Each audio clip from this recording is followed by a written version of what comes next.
presbítero Florencio, no momento ele não está na igreja visível com a gente aqui, não podemos ver. Mas será que ele está na igreja invisível, aonde só Deus consegue ver? Nós estamos aqui, por exemplo, na igreja visível, mas será que estamos na invisível? A igreja visível é a igreja onde o homem pode ver. A igreja visível é onde o homem muitas vezes pensa, analisa e muitas vezes, infelizmente, até julga. Abra o livro de vocês, por favor, em Samuel.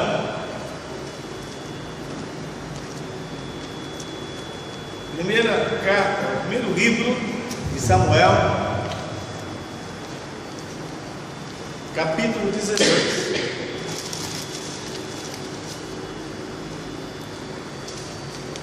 Primeiro Samuel, capítulo 16. Os irmãos acharam? Amém? Amém? Por favor, alguém leia em alto som de voz, se possível, o versículo 7. Mas o Senhor disse: não se impressione com a aparência, nem com a altura deste homem. Eu o rejeitei porque não julgam como as pessoas julgam. Elas olham para a aparência, mas eu vejo o coração. Quando Deus deu a missão ao profeta Samuel de ir à casa de Jessé, ungir um dos filhos, de Jessé, a rei de Israel, foi nesse cenário aí que Samuel, o profeta, ao chegar lá e se deparar com um dos primeiros filhos do homem chamado Jessé, ao ver, o que ele pensou? Olha o versículo 6, entrando eles, Samuel viu Eliabe e pensou: certamente está perante o Senhor o seu ungido. Você vê que ele não disse, ele pensou, ele prejugou pela aparência da pessoa, pela altura da pessoa, que aquela pessoa era a pessoa que Deus estava escolhendo para ser rei de Israel. Quando Samuel pensou, e Deus, portanto, conhecendo a mente dos homens, Deus então diz a Samuel: para aí, Samuel, não é assim. O homem julga somente a aparência, eu olho para o coração. Dentro da igreja visível, irmãos, na igreja visível está a igreja invisível. Na visível está a invisível. Mas quem entre as pessoas que estão na igreja visível estão realmente na igreja invisível? Quando Deus olha para você, para mim, para nós, quando Deus contempla a terra agora e vê milhares e milhares de templos no mundo, e quem sabe centenas e centenas de cultos agora nos templos, que formam então a igreja visível, ao Deus olhar para nós e para essas pessoas que estão em outros templos, quem está na igreja invisível? Quem é que Deus está aprovando mesmo? O texto que nós lemos no início do culto, de João 14, Jesus falou que, olha, na casa do meu pai há muitas moradas. E ele diz claramente que quando ele fosse para essa casa, ele voltasse dessa casa, ele ia fazer o que? Ele ia levar a igreja para onde ele está. E nós sabemos que a igreja que vai subir é a igreja que Deus vê, é a igreja que Deus aprova. Pense nisso, por favor. É a igreja que passa pelo crivo de Deus e Deus aprova. Então, por favor, quando Jesus estava aqui entre os homens, ele disse algo muito sério sobre a aparência. Muito sério. Abra Mateus 23.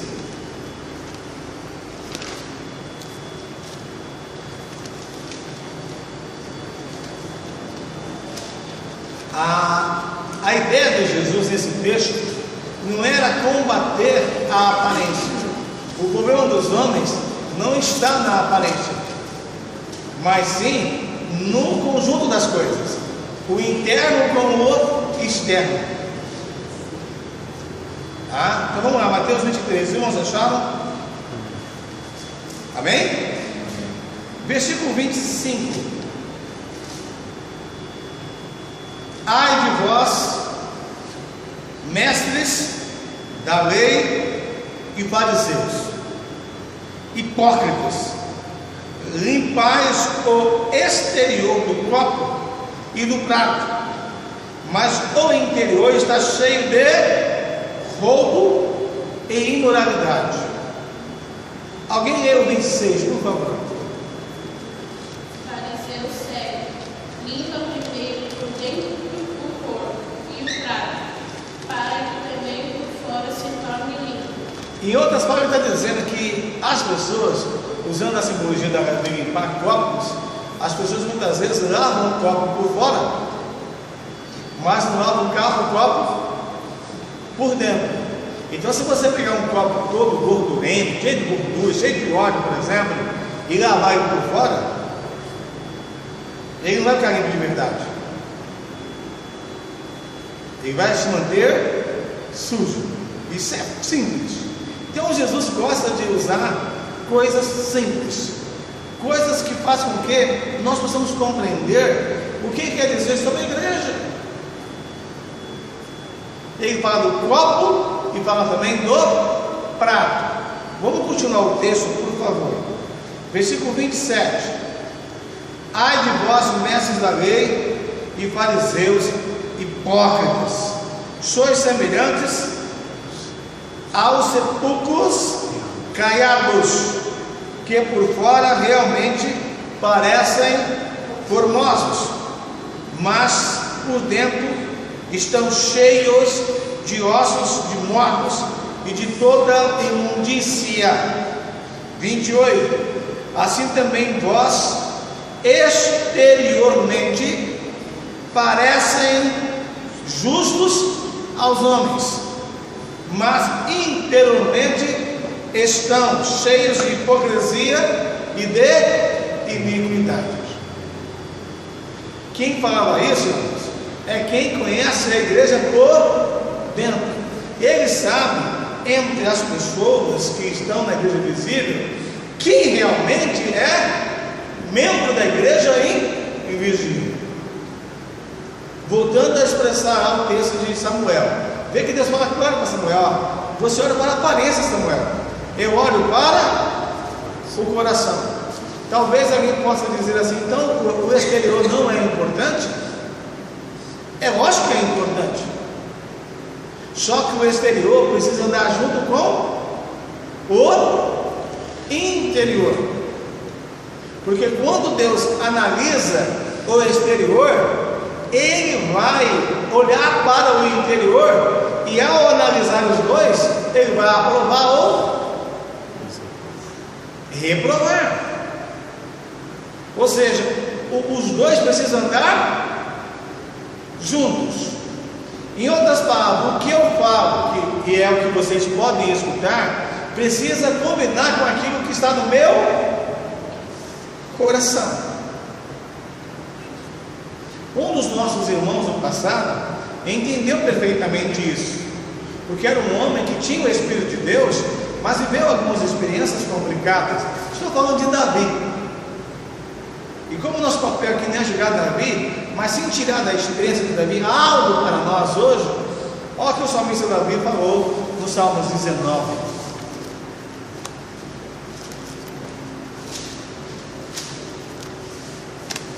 Salmos capítulo 19. Todos acharam o capítulo 19 de Salmos? Amém?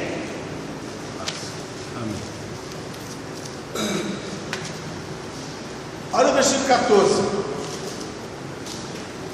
Sejam agradáveis as palavras da minha boca. Em outras palavras, sejam agradáveis diante da tua face, Senhor, tudo o que eu falo. Mas não somente isso. Além do que eu falo, seja agradável também o que? E a meditação do meu coração perante a tua presença, tua face, ó Senhor, rocha minha e redentor meu. Então Deus, quando o texto está dizendo assim, olha, sejam agradáveis as minhas palavras perante a tua face, não quer dizer que as palavras que eu falo, elas precisam ser diretamente ditas a Deus. Irmãos, guardem isso por favor.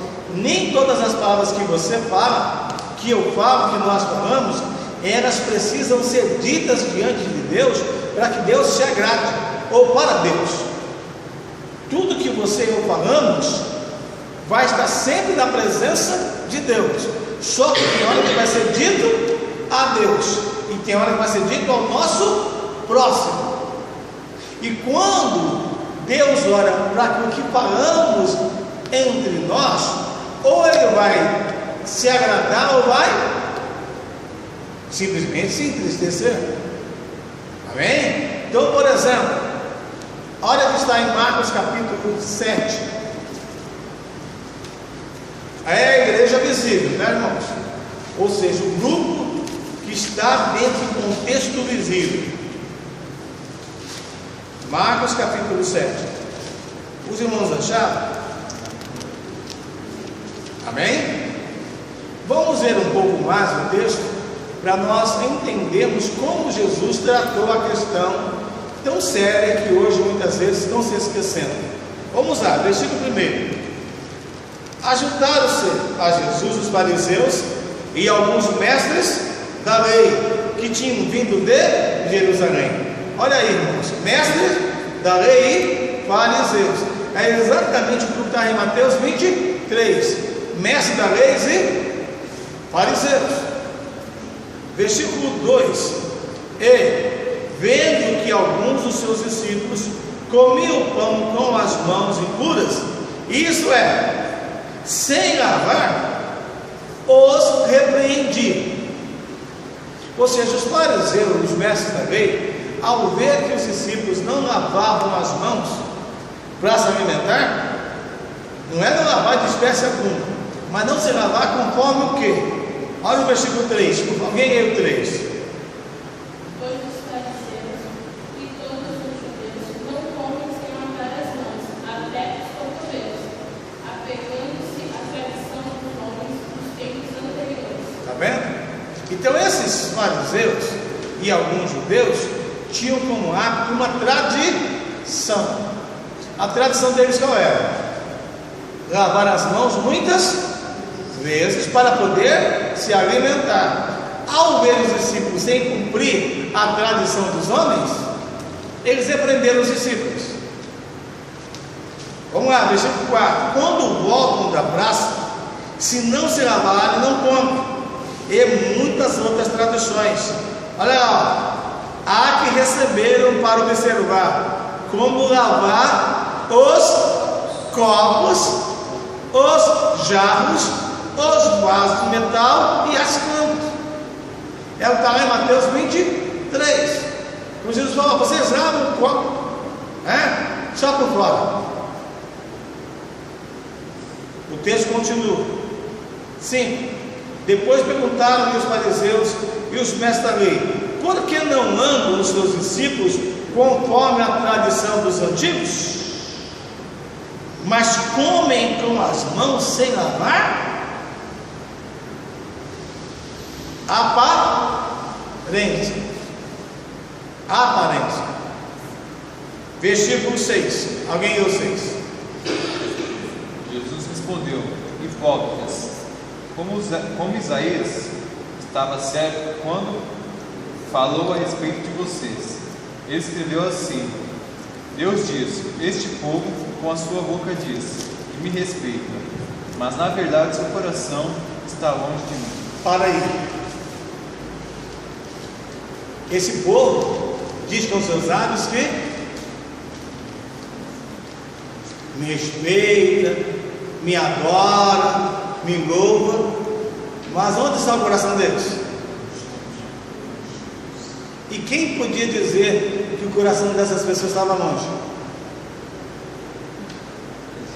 Somente Deus. Somente Deus. Quando Deus olha hoje, irmãos, para a igreja visível, não estou falando da instituição promessa. Eu estou falando das pessoas que se reúnem nos templos. O que Deus está vendo hoje?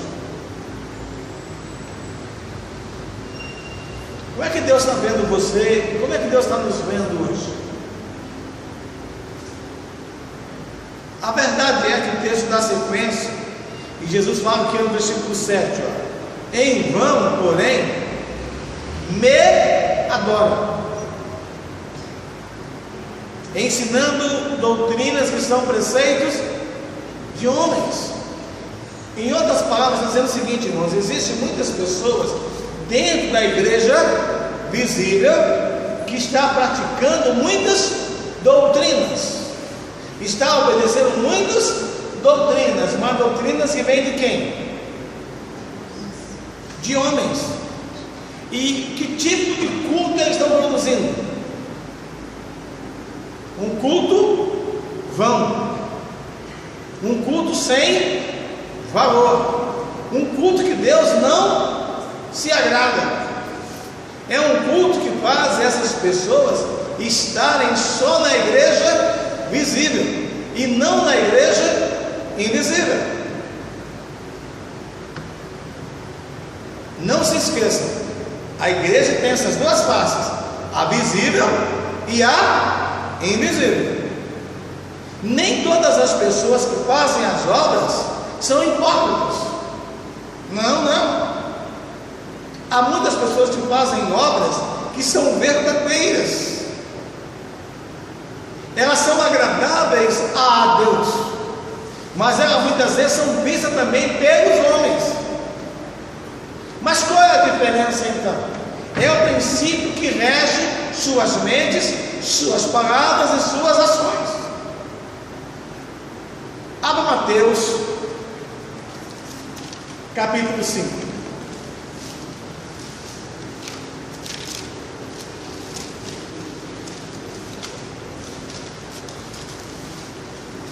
Jesus compara a vida da igreja visível, nesse caso aí, tá? Da igreja visível, ele compara a uma luz. Mateus capítulo 5. Amém? Por favor, me ajudem lendo o versículo 14.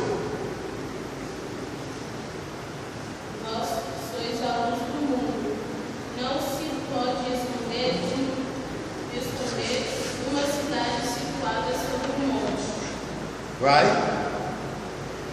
As pessoas acendem uma lâmpada e a colocam não debaixo do cesto da vermelhida, mas no velador, e ela brilha sobre toda a casa. Para aí, olha só. As lâmpadas desse templo, elas são totalmente perceptíveis aos nossos olhos. Elas estão brilhando. Se nós apagássemos todas as lâmpadas desse templo, com exceção a uma, deixar só uma acesa caso fosse possível, essa única lâmpada faria uma diferença dentro desse ambiente. Aí ele está dizendo, olha o versículo 16, assim brilhe o que? A vossa luz. Diante de quem? Diante de quem? Perceberam aí que os homens vão perceber a luz? Ele está dizendo que da mesma forma que essa lâmpada acesa é perceptível, as nossas obras também vão brilhar diante dos homens. Só que a sequência do texto diz o que? Para que vejam as vossas boas obras e glorifiquem a quem? A vosso Pai que está nos céus. Vocês perceberam que essa obra aí, ela automaticamente produz honra a quem? Honra a Deus.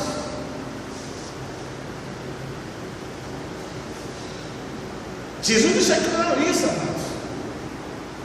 Ele deixa claro que a obra, quando ela é a obra que ele se agrada, mesmo ela sendo perceptível dentro do mundo visível, quem vai receber a honra é Deus. Então, toda pessoa que está na igreja invisível, ela também está na visível. Amém? Presta atenção na frase, ó. Toda pessoa que está na igreja invisível, ela também está na visível. Mas nem todos que estão na visível estão na invisível. Isso é muito sério. Quando a pessoa está na invisível, é que Deus está aprovando como ela está vivendo no mundo perceptível aos homens. Amém? É exatamente esse grupo, irmãos, que vai um dia herdar essa casa do Pai. Essa casa do Pai. E Deus, em todo o seu trabalho, através dos apóstolos, através dos profetas, através, por querendo dizer, do Filho, Deus deixou muitos ensinos para nós, muito simples para nós entendermos isso. Alguns anos atrás, eu morei num apartamento ali em Taipas, ali perto de Araguá, ali, onde eu moro em Pastor Sérgio, mais ou menos. E eu me lembro que bem antes de morar naqueles prédios, eu estava bem perto ali da pista principal, o estado de Taipas ali, e eu era pastor lá de Taipas, e eu olhei para um prédio, e eu pensei, Deus, eu podia morar naquele prédio. Podia morar naquele prédio.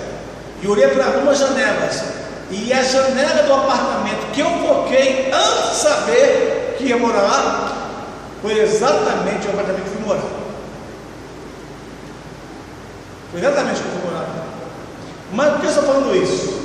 Na época, até nos detalhes, mas eu resumo, na época, o governo, nesse sistema de CDHU, pediu para a gente fazer a inscrição. E eu fiz a inscrição como tantos outros fizeram. E chegou o dia do sorteio. Foi ali na freguesia do Ó, não lembro exatamente, ali perto da ponte de freguesia, o local de sorteio. E muitas famílias estavam lá, esperando ser sorteadas. Só que eu fui surpreendido quando cheguei lá, não sabia o sistema qual seria. Então, como tinha que ter uma renda para fazer a inscrição, e na época eu e meu esposo trabalhávamos, e a nossa renda, ela estava um pouco acima da média na época. E aí, quando chegamos lá, tinha algumas urnas. Aí, exemplo, urna cinza, tem 50 senhas, 50 nomes para 40 casas. Então, a possibilidade de ser sorteado lá era muito grande. 40 casas, 50 nomes. Só que tinha uma urna lá que tinha 6 nomes para 4 casas ou 3 casas, exatamente nessa urna que o meu nome estava. Eu acho que era 3 na época, para a memória. Na verdade é o seguinte, eu estava com meu filho mais velho, o Diego, e o Diego perguntou assim: pai, Deus vai nos dar essa casa, né? E eu perguntei: Deus é que sabe, filho. E quando foi feito os 2 primeiros sorteios, o nosso nome não saiu. Era 3 para 6. Quando tinha 3 para 1, a casa saiu. O último sorteio não apareceu. Para resumir, por que eu estou falando isso? Sabe por que eu fui sorteado, irmãos? Porque o meu nome estava lá. Se meu nome não estivesse lá, eu podia esperar ser sorteado? Não. Mas só porque o meu nome estava lá, que havia a possibilidade de eu ter a casa. Você quer entrar na Cidade Santa? Quer? Só se o seu nome estiver lá. E não vai ser sorteio. Vai ser um direito adquirido. Vai ser para todos que estiverem com o nome lá. E aí, para nós finalizarmos hoje, todas as pessoas que estão na igreja invisível estão com o nome lá. Todas as pessoas que estão na igreja invisível estão com o nome lá. Será que o seu nome está lá? Será que o meu nome está lá? Será que o nosso nome está lá? Então, guarde isso. Jesus falou assim: ó, eu vou levar vocês para lá. Abre o Apocalipse.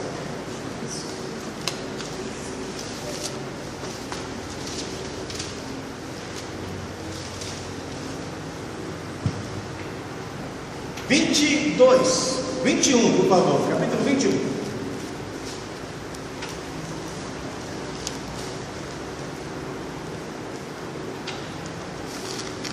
Os irmãos acharam? Amém. Amém? Alguém leia o último versículo, por favor. Capítulo 21, o último versículo, versículo 27. Porém nela não entrará nada que seja impuro, nem ninguém que faça coisas vergonhosas, ou que conte mentiras. Entrarão na cidade somente as pessoas que têm o seu nome escrito no livro da vida, o qual pertence ao Cordeiro. O Cordeiro não disse que vai levar a gente para lá? Na casa de meu pai descer.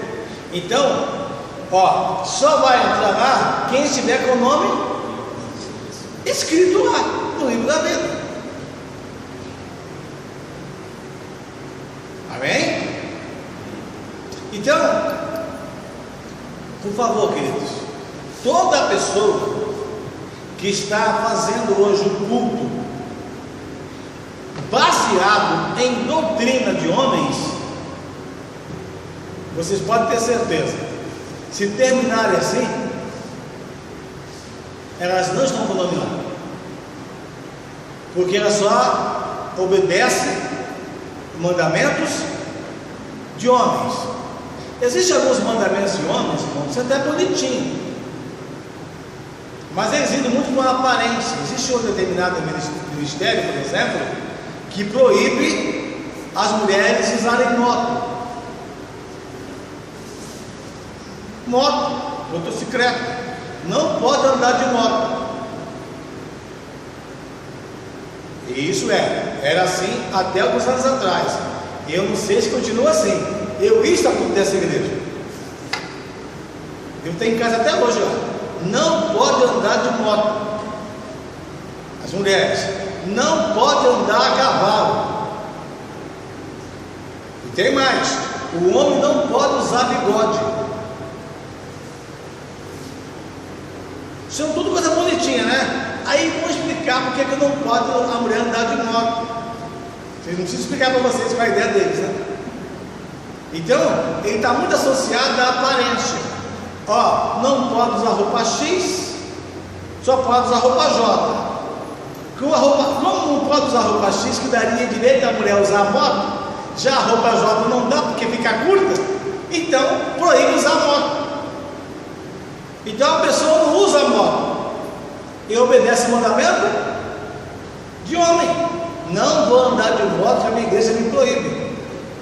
Aí vai para a Bíblia, encontra o mandamento lá: não usarás moto. Você não vai encontrar esse mandamento lá. A tentativa de explicar é até bonitinha, só que só encontra isso na aparência. Entendeu? Só na aparência. É uma igreja que cuida só da aparência das pessoas. Então muitas vezes a pessoa pensa: eu não estou andando de moto, estou agradando a quem? A Deus. Deus está vendo isso que eu não uso moto. Só que quando Deus olha e vê o coração da pessoa, muitas vezes ela está assim: estou doidinho para andar de moto, mas não está andando de moto.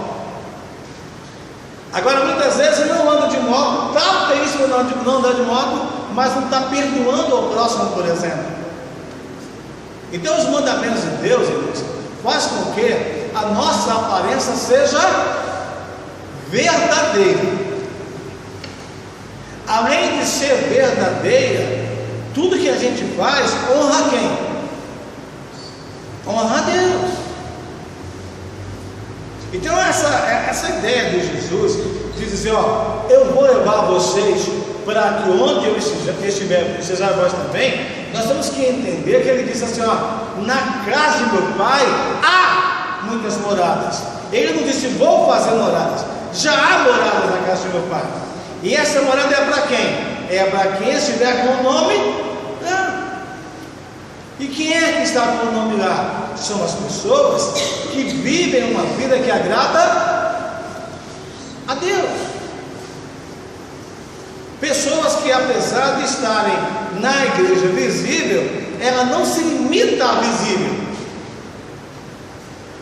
Ela está na visão de Deus. Quando Deus olha, para nós finalizarmos, abra Daniel, por favor.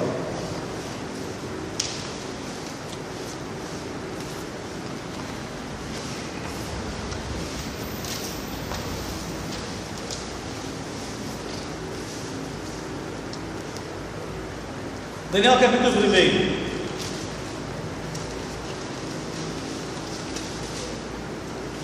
Quando o rei decretou a alimentação dele para alguns jovens judeus que estavam escravos na Babilônia, entre eles estavam Daniel, Sadraque, Mesaque e Abednego, como nós conhecemos hoje.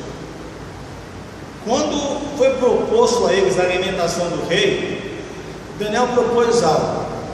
Olha bem, Daniel propôs algo. O rei propôs que eles alimentassem da alimentação do rei. Olha o que está lá no versículo 8. Daniel, porém, propôs aonde? No coração. Não se contaminar com a porção do manjar do rei, nem com o vinho que ele bebia. Portanto, pediu ao chefe dos eunucos que lhe concedesse não se contaminar. Olha bem, ele não pediu? Não se tornou perceptível ao homem a palavra dele? Ó, eu não quero se contaminar com esse que eu vivo. O homem não viu? Mas aonde estava a proposta dele? No coração. Amém, irmãos? E quem é que podia saber que as palavras que ele falou eram verdadeiras? Somente Deus. Olha o versículo 9. Ora, Deus deu a Daniel graça e misericórdia diante do chefe dos eunucos. Quem deu graça a Daniel? Deus. Porque aquilo que Daniel propôs estava de acordo com a vontade de Deus. Então, quando você e eu nos propusermos a algo diante dos homens, na igreja visível, no lar, no trabalho, na faculdade, aonde quer que você esteja, que quando você propor algo, que isso seja agradável a Deus,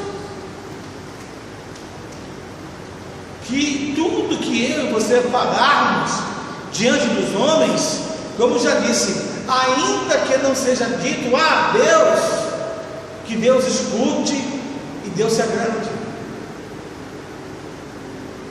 Essa é a proposta de hoje.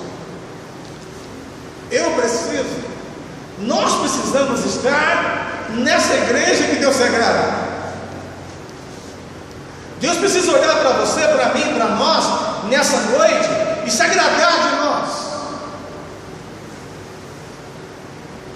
As nossas palavras e as nossas ações precisam estar diante de Deus.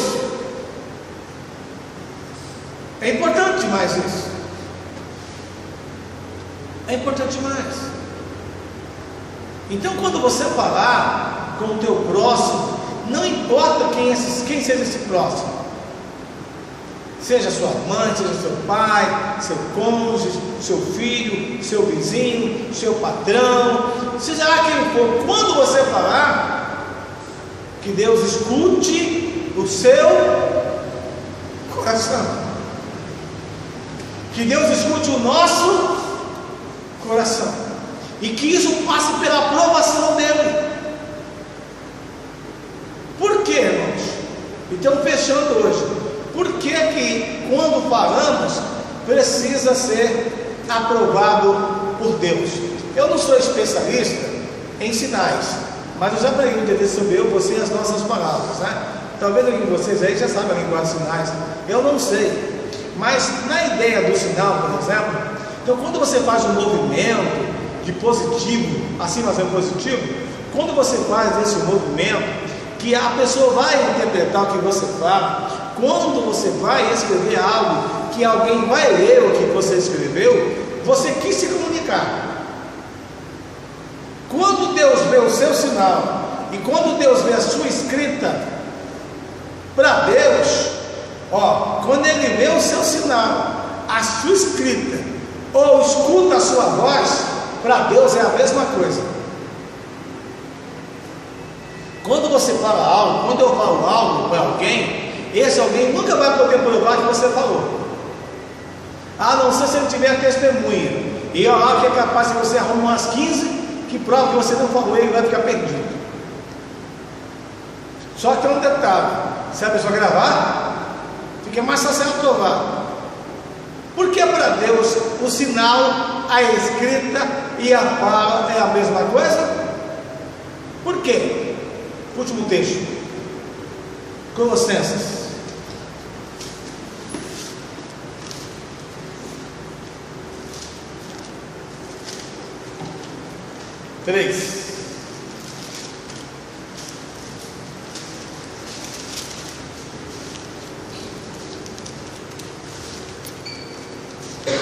Amém? Olha só como Deus trata, através desse texto, as nossas palavras. Versículo 17: e tudo o que fizerdes, por palavras ou por obras, fazei-o em nome de quem? Dando por ele graças a Deus Pai. Tudo que fizerdes por palavra. Então, para Deus, palavras não são sons da voz e nem escrita. Para Deus, palavras são ações. Para falar, eu usei o membro língua, para escrever as mãos, para sinal as mãos. Então, para Deus, palavras são ações, são obras. Por isso que tudo que eu fizer é como uma lâmpada que precisa glorificar a Deus, mesmo que essas obras sejam feitas diante de homens. Olha a diferença: diante de homens é uma coisa, para homens é outra. Quando você faz algo só para os homens verem, para Deus não vale nada. Não adianta você mudar as suas vestes só para que eu veja, só para agradar os meus olhos. Mas se você mudar as suas vestes para agradar a Deus, então Deus vai ver que o teu coração está de acordo com a vontade dele. Que o Senhor vos abençoe.